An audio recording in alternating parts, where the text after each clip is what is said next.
வணக்கம் சார். வணக்கம் சார். ஈரோட்டில் பிரம்மாண்டமான ஒரு இடம் வந்து ரெடி ஆகிட்டு இருக்கு. 18ஆம் தேதி வந்து நடக்க போகுது. இந்த பிரம்மாண்டமாக நடக்கிற விஷயங்கள் எல்லாமே தாவேகாவுக்கு ஒரு பெரிய சப்போர்ட்டாக இருக்கும். நிறைய பேர் வரப்போகிறாங்க. எத்தனை பேர்னு நமக்கே தெரியல.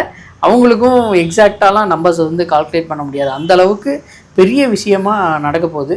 அது மக்களோட எதிர்பார்ப்பு எப்படி சார் இருக்குது? தொண்டர்களோட எதிர்பார்ப்பு எப்படி சார் இருக்குது? 10,000 பேர் கட்சிக்காரங்க, 25,000 பேர் வந்து பொதுமக்கள். அதில் பாஸ் கிடையாது, கியூஆர் கோட் கிடையாது, டோக்கன் கிடையாது. கடைசியாக அவர் வந்து ஈரோடு மக்கள் அப்படின்னு ஒரு புள்ளி வைக்கிறாரு. அதுக்கான ஏற்பாடு இருக்கும். அது ஏன்னா புதுச்சேரியில் வந்து 5,000 பேருக்கு வந்து கியூஆர் கோடு, அதுலேயே சில சலசலப்பு.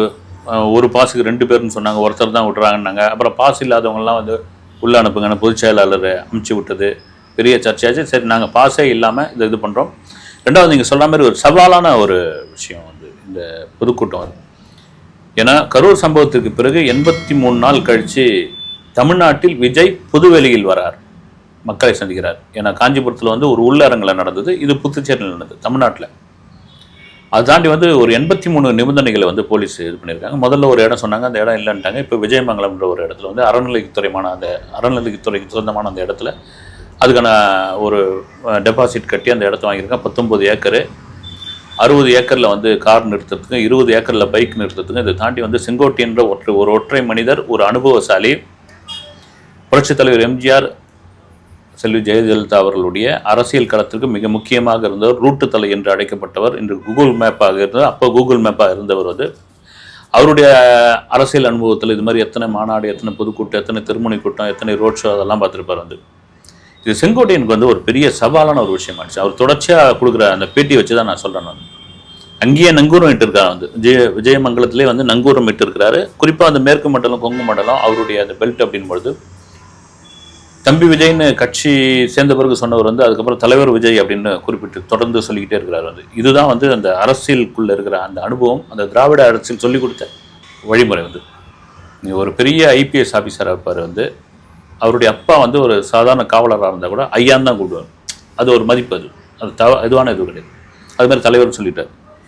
இந்த இது வந்து ஒரு சேலஞ்சிங்காக அந்த கொங்கு மண்டலத்தில், அது ஈரோட்டில் நம்ம நடத்தி காமிக்கணுன்ற ஒரு பெரிய ஒரு வைராகியத்தில் இறங்கி பண்ணுறாங்க.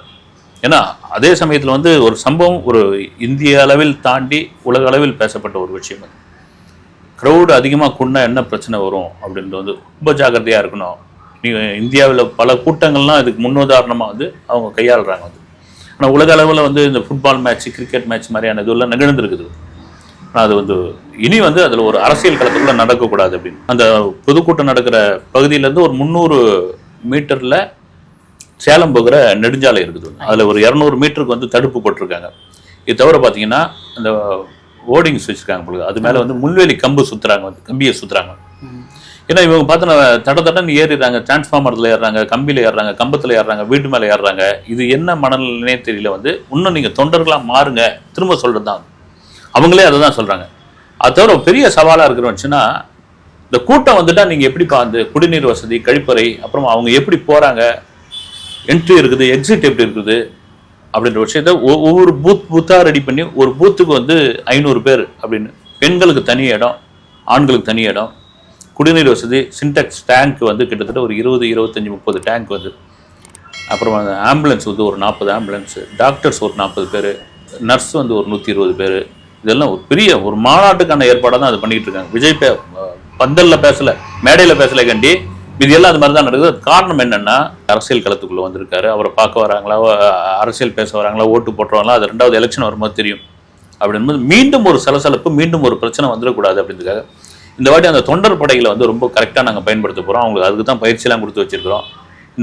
அந்த கம்பிலாம் சுற்றி வச்சுருக்காங்களே, அங்கேயே ஒரு 5-5 பேரை நிறுத்தி அவங்கள வந்து அந்த பாதுகாப்புக்கு அவங்களை கண்காணிக்கிறதுக்கு யாரை விடாமல் பண்ணுறது. இருக்குன்னா இந்த கிரீஸ் தடவுதல் மேலாம் வந்து விமர்சனம்லாம் வந்தது வந்து ஒன்றும் பண்ண முடியாது வந்து. ஆனால் பண்ணி தான் ஆகணும் வந்து சில இடங்களில். இது ஒரு பரந்த ஒரு பகுதியாக இருக்குது. ரொம்ப கட்டுக்கோப்பாக அதை நாங்கள் சக்ஸஸ்ஃபுல்லாக முடிச்சு காமிச்சிருவோம் அப்படின்னு செங்கோட்டையை மறுபடியும் உறுதியாக சொல்கிறார். அதனால தான் பார்த்தீங்கன்னா இந்த வாட்டி நீங்கள் ஏன்னா விஜய் மேலே கடந்த இதில் வந்து அந்த மக்களை சந்திக்கிற பயணத்தில் வச்சது என்னன்னா, ஏங்க நீங்கள் சொல்கிறது ஒரு டைமாக இருக்குது, ஆனால் நீங்கள் வரது ஒரு டைமாக இருக்குது. நீங்கள் மக்கள் வந்து கூட்டம் சேரணுன்றதுக்காக தான் நீங்கள் லேட்டாக வரீங்களா, இந்த மாதிரியான கேள்விகளாக இருந்தது. வீட்டிலேருந்து எப்போ கிளம்புறாரு, சென்னை ஏர்போர்ட்டுக்கு எப்போ வர்றாரு, தனி விமானத்தில் கோயம்புத்தூர் எப்போ இறங்குறாரு, கோயம்புத்தூர்லேருந்து ஈரோடு வரும்போது ரோட் ஷோலாம் பண்ணக்கூடாது, பின்னாடி வாகனம்லாம் துரத்தின்னு வரக்கூடாது, இதெல்லாம் ஏகப்பட்ட கண்டிஷன் ஒத்துக்கிட்டாங்க. நீங்கள் சொல்கிற மாதிரி அந்த பொதுக்கூட்டம் எப்படி இருக்க போகிறது, விஜய் என்ன பேச போகிறார் அப்படின்னு பெரிய எதிர்பார்ப்பு. வாகனங்கள் பின்னாடி வரக்கூடாது அப்படின்றத எல்லா கேம்பெயின்லேயுமே தான் சொல்லிகிட்டே இருந்தாங்க. பட் இதில் வந்து என்ன டிஃப்ரெண்ட்டாக பண்ணுறாங்கன்னா அதே தான் இங்கேயும் பண்ணுறாங்க. பட் இதில் வந்து வராமல் இருக்கிறதுக்கு நிறைய வாய்ப்புகள் இருக்கா? இல்லை வராமல் தான் இருக்கணும். வந்து மேபி அவங்க அந்த தொண்டர் படைன்ற மாதிரி அவங்கள வச்சு நீ வராதிங்கன்னு ஏதாவது வந்து தடுத்து நிறுத்தலாம். அது தடுத்து நிறுத்தும் போது என்ன ஆகுன்னு தெரியல. இப்போ போன வாட்டி அந்த மக்களை சந்திக்கிற பயணத்தில் ஒவ்வொரு பகுதியை பாயிண்டாக நின்றுலாம் வந்தாங்கல்ல. இப்போ அதெல்லாம் யாரும் நிற்கக்கூடாது, யாரையும் சந்திக்காதீங்க, நேரம் இங்கே கிளம்பி வாங்கன்னு சொல்லியிருக்காங்க. இதில் வர பிரச்சனை தான் அந்த வாகனத்தை தொடர்ந்து வர்றது, முன்னாடி வந்து போகிறது, அந்த வாகனத்தில் செல்ஃபி எடுக்கிறது, ரீல்ஸ் போடுறது, இதெல்லாம் பண்ணக்கூடாது. வந்து ஏன்னா ஒரு கட்சி, ஒரு அரசியல் கூட்டம், ஒரு தலைவர் அப்படி பார்த்துட்டு போங்களேன். அந்த மணலில் எப்போ வரும்னு தெரியல. சார், விஜய் அவர்கள் என்ன பேச போறாரு அப்படின்றதே எல்லாருமே எதிர்பார்க்குற ஒரு விஷயம். நம்ம பாண்டிச்சேரியிலே அவர் வந்து பாண்டிச்சேரி அரசியலை வந்து அவரால் சரியாக அங்கே பேச முடியல. பட் இங்கே வந்து அவர் நிறைய விஷயங்களை பற்றி பேசுவார் அப்படின்னு சொல்லி எல்லாருமே எதிர்பார்த்துக்கிட்டு இருக்கோம். பட் இந்த கொங்கு மண்டலத்தை கவர் பண்ணக்கூடிய அளவுக்கு அங்கே இருக்கிற பிரச்சனைகளை பற்றி பேசுவாரா சார், இல்லை திரும்ப திமுக எதிர்ப்பு அரசியல் தானா? எனக்கு தெரிஞ்சு என்ன பேசுவார்னு தெரியல. வந்து முதல்ல நம்ம கூட பேசும்போது புதுச்சேரி மட்டும் பேச மாட்டார், அதை தாண்டி விஷயங்களை பேசுவார்னாங்க. அப்புறம் புதுச்சேரி அரசியல் தான் அதிகமாக பேசினார். இது இங்கே என்ன பேசணும்னா, ஆனால் ஒரு பெரிய ஒரு ஸ்பீச்சாக இருக்கணும். ஏன்னா 11 நிமிஷம் பேசிடுறாரு, 9 நிமிஷம் பேசிடுறாரு அப்படின்னு குறைவாக இருக்கிறதுனால ஒரு நீண்ட உரை தான். அவரை கேலி பண்ணிட்டு இருக்காங்க, ஏர்போர்ட் சீட்டை பார்த்து பேசுகிறாரு.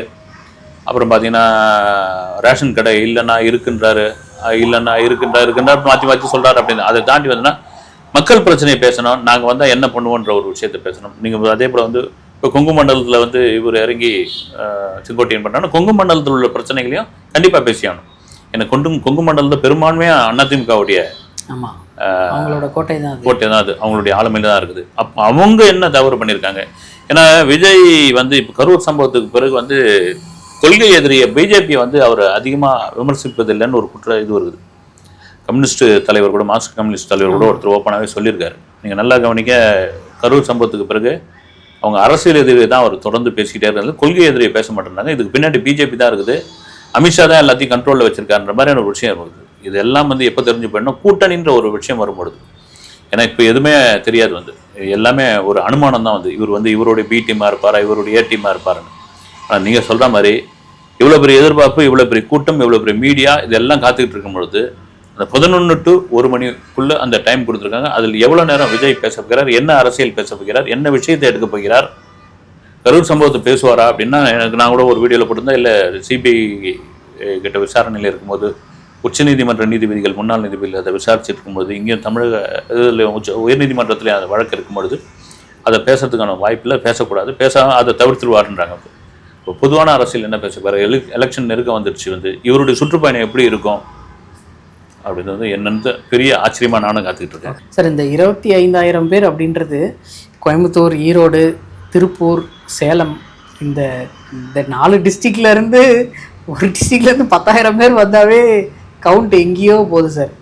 இது பெருமளவு கூட்டம் வந்துட்டா இவங்க வந்து சமாளிக்கிறதுக்கு வாய்ப்பு இருக்கா? இல்லை, இது சமாளிக்கிறது வாய்ப்பு இருக்கிறது அவங்க அவ்வளோ கான்ஃபிடென்ட்டாக சொல்கிறாங்க. வந்து சொல்கிறார் அவர் வந்து செங்கோட்டையன் சொல்லும்போது 10,000 பேர் வந்து கட்சிக்காரங்க, 25,000 பேர் வந்து பொதுமக்கள் அப்படின்னு சொல்லும்போது அவங்க ஏதோ ஒரு பிளான் வச்சுருக்காங்க. இல்லை இதை சமாளிக்கக்கூடிய இடத்துல நாங்கள் இருக்கிறோம், அதுக்கு ஒரு ரெடி பண்ணியிருக்கிறோம் அப்படின்போது அது நல்ல விஷயம் தான். அது நீங்கள் அதை கரெக்டாக ஆர்கனைஸ் பண்ணிட்டீங்கன்னா சொல்ல மாதிரி ஒரு கூட்டம் வரதான் செய்யும். அது கூட்டம் வந்துக்கிட்டு தான் இருந்தது. வந்து இந்த கரெக்டாக இந்த கூட்டத்தை ஒரு முன்னுதாரணமாக பண்ணிட்டா இனி வரப்போகிற கூட்டங்கள் அவங்களுக்கு ரொம்ப இலகுவாக இருக்குன்றது என்னுடைய கணிப்பு. சார், 18ஆம் தேதி விஜய் அவர்கள் மக்கள் சந்திப்பில் பேசுறது மட்டும் இல்லாமல் ஜனநாயகனோட செகண்ட் சிங்கிள் வந்து ரிலீஸ் ஆக போகுது.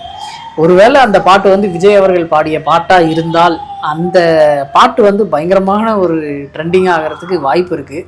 அப்படி இருக்கும்போது இவர் பேசுகிறதும் அரசியல் ரிலேட்டடாக பேசுகிறத தாண்டி அந்த பாட்டு வந்து இன்னும் இதை வந்து அமுக்கிட்டு அதை மேலே ஏற்றுற மாதிரி ஏதாவது இருக்குல்ல? அமுக்கிட்டு அதை தாண்டி எனக்கு என்னன்னா, நீங்கள் சொல்கிற மாதிரி தான் வந்து ஒரு அரசியல் சார்ந்த ஒரு பாடலாக இருக்குமோ, விஜய் பாடின பாட்டாக இருக்குமோ, இந்த அவங்களுடைய கொள்கை பாடல் மாதிரி கூட இருந்தால் கூட இருக்கலாம். வந்து மேபி வந்து ஏன்னா ஒரு அரசியல் கூட்டம் நடத்திட்டு அன்னைக்கு ஈவினிங்கே பாட்டை விடணும்னு நீங்கள் 19ஆம் தேதி அதை வெளியிட்டுக்கலாம், இல்லை 20ஆம் தேதி வெளியிட்டுருக்கலாம், 17ஆம் தேதி வெளியிட்டுருக்கலாம். அன்றைக்கே வெளியிடுறதுக்கான காரணம்னா ஜனநாயகன ஒரு அரசியல் பேசக்கூடிய படமாக தாங்க இருக்கும். விஜய் அரசியல் பேசக்கூடிய படமாக இருக்கும். அது பகவந்த் கேசரி அது இதுன்னு சொல்லிட்டு இருக்காங்க. அதுலேருந்து ஒரு வேலை அதுவாக இருந்தால் கொஞ்சம் அதனுடைய நாட்டியம் அதுலேருந்து சில இது எடுத்துப்பாங்களாண்டி முழுக்க ஒரு அரசியல் பேசக்கூடிய படமாக தான் எனக்கு இருக்கும்.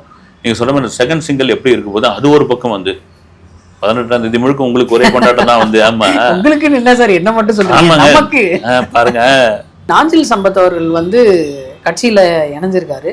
இணைஞ்சிட்டு அவர் வந்து நிறைய இடத்துல மேடைகள்ல பேசிக்கிட்டு தான் இருக்காரு. பட் இவர் வந்து தெரியாம போய் கட்சியில சேர்ந்துட்டாரு. ஏன்னா அங்க இருக்கிறது எல்லாமே 2K கிட்ஸு இல்ல ரொம்ப அடல்ட்ஸு. அவங்க வந்து இவருக்கு சரியான மரியாதை வந்து கொடுக்கறது இல்லை அப்படின்னு சொல்லி ஒரு குரூப் கிளம்பி இருக்கு. இது எப்படி சார் பாக்குறது? இல்லை, எங்க மரியாதை குறைவா அவர் நடத்தப்பட்ட மேடையில வந்து அவர் பேசிக்கிட்டு இருக்கும்போது பின்னாடி வந்து கசகசன்னு பேசிக்கிட்டு இருக்கும்போது அவர் டென்ஷன் ஆயிட்டாரு. எல்லா கூட்டத்திலும் நடக்கும். அது வந்து எல்லா கூட்டத்திலும் நடக்கும். வந்து இதை தாண்டி அவருடைய ஸ்பீச்சை வந்து இந்த பசங்க விரும்புறானுங்க. வந்து ஒரு மாதிரி அந்த எதுகை முனையோடு கொண்டு போய் ஒரு மாதிரி அதை நிறைய பேசுறது புரிய மாட்டேங்குது சார். இவர் என்ன பேசுறாரு? ஆமா, அது கொஞ்சம் தமிழ்லயே அந்த இலக்கியம் கலந்து பேசுறாரு. நாஞ்சில் சம்பத்லாம் வந்து ஒரு என்ன சொல்றது, ஒரு குமரி மாவட்டத்தில் ஒரு இலக்கியம் அவரே சொல்றாரு வந்து, குன்றக்குடி அடிகளார், கிருபானந்த வாரியார், ஒரு ஆன்மீக இதுல இருந்து தான் என்னுடைய ஆரம்பிச்சு திராவிடத்துக்கு வந்து விடியெல்லாம் அந்த பேச்சை நிறைய மக்கள் கேட்டிருக்காங்க. ஒருவேளை அவருடைய ஸ்பீச்ல கொஞ்சம் இந்த 2K கிட்ஸுக்கு பிடிச்சமானது இப்ப இருக்கிற அந்த கரண்ட்டை அது ஏதாவது சேர்த்து பேசினார்னா நல்லா இருக்குன்னு நான் நம்புறேன். உண்மையாவே வந்து சில வந்து என்ன இது இன்னும் ஏதோ சொல்றாரு புரியலையே அப்படின்ற மாதிரி இருக்கும். ஆனா அந்த தோரணை நல்லா இருக்குது வந்து பேசுறது வந்து. அது அந்த மேடையில நடக்கிறது இது பண்றது, சில பேர்லாம் அதட்டுவாங்க, சில பேர் வந்து இது பண்ணிடுவாங்க. ஒன்றும் வேணுங்க, நம்ம தலைவர் பின்னாடி வந்துட்டாருப்பா இவர் அப்படின்ற மாதிரி ஒரு உற்சாகம் தான் அது. Okay sir. சார் 18ஆம் தேதி வேட்பாளர்களை அறிவிப்பதற்கு ஏதாவது வாய்ப்பு இருக்கா? ஏன்னா ஈரோட்டில் பண்ணுறாங்க, அது அவர் செங்கோட்டையன் அவருடைய கோட்டை, அவரை வந்து ஒரு வேட்பாளராக நான் அறிவிக்கிறேன் அப்படின்னு சொல்கிறதுக்கு ஏதாவது வாய்ப்பு? அதுக்கு ஒரு இது சொல்லிட்டாங்கன்னு நினைக்கிறேன். வந்து கட்சியிலேயே வந்து நேர்காணல் நடத்தி தான் நாங்கள் வந்து வேட்பாளரை வந்து தேர்ந்தெடுக்க போகிறோம். அந்த நேர்காணல் எங்கள் தலைவர் தான் நடத்துவார். அப்படி அந்த நேர்காணல் நடத்தின பிறகு அந்த வேட்பாளர் தலைவர்கள் தான் தேர்ந்தெடுக்கிற பொறுப்பை நம்ம கொடுத்துருக்குறோம் அப்படிங்கும்போது அப்போ விஜய் தான் நேர்காணல் நடத்துவார். ஏன்னா நேர்காணல் நடத்தி தான் முதல்ல விருப்பமனு தாக்கல் பண்ணோம், அதுக்கப்புறம் நேர்காணல் நடத்தும். நேர்காணல் நடத்தி நாம் வந்து மாவட்டத்துக்கு ஒரு 5 பேர் விருப்பமனு தாக்கல் பண்ணுறதா இருக்காங்க. அது பெரும்பாலும் அந்த மாவட்ட செயலாளர்களுக்கு வந்து வாய்ப்பு கொடுப்பாங்கன்னு நினைக்கிறேன். வந்து திருவள்ளூரில் இருக்க மாவட்ட செயலாளருக்கு எதிராக பனையூர்லேயே போராட்டம் பண்ணாங்க. ஆனால் அதுக்கப்புறம் அதுக்கு ரிலேட்டடாக எந்த ஒரு நியூஸும் வரல. அதை பற்றி டிவிகே சைடு யாருமே கண்டுக்கல, யாரும் அதை பற்றி பேசக்கூட கிடையாது. ஆனால் பனையூர் மெயின் ஆஃபீஸ்லேயே போராட்டம் நடத்தியிருக்காங்க. இது வந்து டிவிகே சார்பாக எந்த ஒரு ஸ்டெப்புமே எடுக்கல. உள்ளேயே இப்போ ஆதவர்ஜுனா குரூப் ஒரு சைடு, ருஷியானந்த் அவர்களுடைய குரூப் ஒரு சைடு அப்படின்னு சொல்லி உள்ளேயே உட்கட்சி பூசல் ஏதாவது இருக்குமா? உட்கட்சி பூசல் இதில் இருக்கா இல்லையான்னு தெரியல. உட்கட்சி பூசல் வரதான் செய்யும். வந்து நீங்கள் சாதாரண லெட்டர் பேட் கட்சிக்குள்ளேயே வந்து உட்கட்சி பூசல் இருக்குது. வந்து 10 மெம்பராக இருக்கிறேன், நான் தான் தலைவர் துணைத் தலைவர் சண்டை போடும்போது இவ்வளோ பெரிய ஒரு கட்டமைப்பு, இவ்வளோ பெரிய ஒரு மாஸ் காமிக்கிறாங்க அப்படின்னு பொழுது வந்து அடுத்தடுத்து ஆட்கள் இப்போ கூட வந்து பார்த்தீங்கன்னா இப்போ செங்கோட்டையன் வராரு, நாஞ்சில் சம்பத், இன்னும் சில பேர் வரும்போது புஷ்யானந்த், ஆதவர்ஜனா இவங்கெல்லாம் டம்மி ஆகிடுவாங்கலாம் ஒரு கேள்வி இருக்குது. இதுக்கெல்லாம் வந்து நீங்கள் இது பண்ணி தான் டம்மி ஆக முடியாது. வந்து இப்போ அவங்கெல்லாம் சேர்த்துக்கினா தானே உங்களால் வந்து ஒரு வலிமையான அரசியல் செய்ய முடியும். இப்போ அவங்க பேச்செல்லாம் கேட்டு தானே ஆகணும். வந்து இப்போ அவங்களுக்கு ஒரு அனுபவம் இருக்குல்ல, உங்களுக்கு ஒரு திறமை இருக்கும்போது, இப்போ உங்களுக்கு ஒரு திறமை இருக்கும்போது எனக்கு ஒரு திறமை, எனக்கு ஒன்று இருக்கும்போது உங்களுக்கு ஒன்று இருக்கும். இதெல்லாம் ஒத்து போகிறது தான் ஒரு கட்சி. ஆனால் அதை மீறி உட்கட்சி பூசல் வரதான் செய்யும். எப்பவும் வந்துருச்சு. வந்து தாவேக்கால வந்து உட்கட்சி பூசல் சில இதெல்லாம் வந்தது. இந்த மாவட்ட செயலாளர்லாம் கொடுத்தப்போ பார்த்தீங்கன்னா சாதிய பிரச்சனைகள்லாம் கொண்டு வந்தாங்க. இவர் ஏற்றமான இவர் இறக்கமானவர்லாம் சொல்லி இது பண்ணியிருந்தாங்க. வந்து அதுக்கெல்லாம் கூட விஜய் அறிக்கையெல்லாம் கொடுத்துருந்தாரு. நான் அதெல்லாம் பார்க்கறது இல்லை, நான் உழைக்கிறவங்கள தான் பார்க்குறேன். நான் வந்து இந்த பாகுபாடெலாம் என்கிட்ட கிடையாதுன்னு. ஆனால் கண்டிப்பாக வரதான் செய்யும். அதை தவிர்த்து அதை கலைச்சிட்டு கட்சி நடத்துவது தான் மிகப்பெரிய சாமர்த்தியம்னு கூட சொல்லலாம். மக்கள் சந்திப்பு கூட்டம் வந்து எந்த அளவுக்கு பயங்கரமாக போக போகுதுன்னு தெரியல. நானும் உங்களை மாதிரியே நானும் எக்ஸ்பெக்ட் பண்ணிக்கிட்டு இருக்கேன். அடுத்த வீடியோவில் சந்திப்போம் சார். நன்றி சார். வணக்கம்.